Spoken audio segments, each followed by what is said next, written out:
why did I decide to write a book with black characters where they get superpowers based off of the different types of trauma they experience? Wait, let me explain. So if you're familiar with author talk in any capacity, you know that it's like a running, not really joke, but like a running thing where people are like, oh my gosh, I traumatized my characters. Ha ha ha, ha ha ha. Which, yeah, we do that, but why do we do it, right?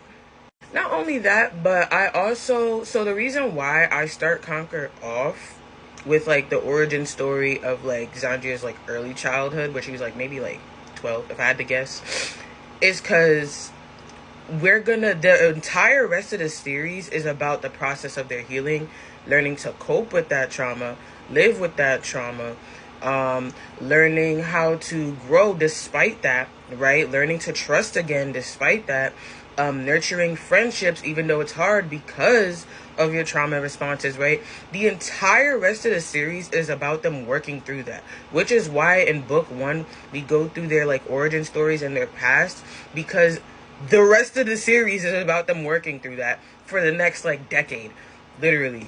So I wasn't just doing this for like fun and ish and giggles, and because, well, getting superpowers based off of different types of trauma you experience isn't just a really like intriguing concept, but it's also an opportunity to showcase black characters in the healing process, which is so important because let's be honest, even though we deal with a lot of issues that are specifically about black trauma, we're still human beings that go through any type of trauma anybody else could be going through. Like, people in our community still get SA'd, right? And of course our blackness affects all of these things, but I'm just speaking of these things in a more general sense because this could happen to any, like, not really anybody, because SA of course happens more to like, technically more to women, but you understand what I'm saying. But like, you know what I mean? Like, child, you know what? Yeah, and we don't like that. SA, DA.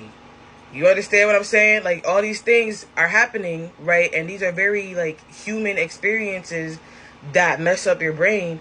But you know, there's a whole process of healing we gotta go through, and we don't often like, and at least in our communities, talk about what it's like to heal from these things in the context of blackness in an urban setting, especially when there's very little resources or little to no resources. So guess what? If there's no therapist, where do you go to work this out? You know what I mean? Like, there's a whole paragraph in one part of the chapter in Venus's past where she's like, even if I wanted to get help, I can't. I can't afford it. And if I could afford it, where's the therapist out here? Right. So, you know, that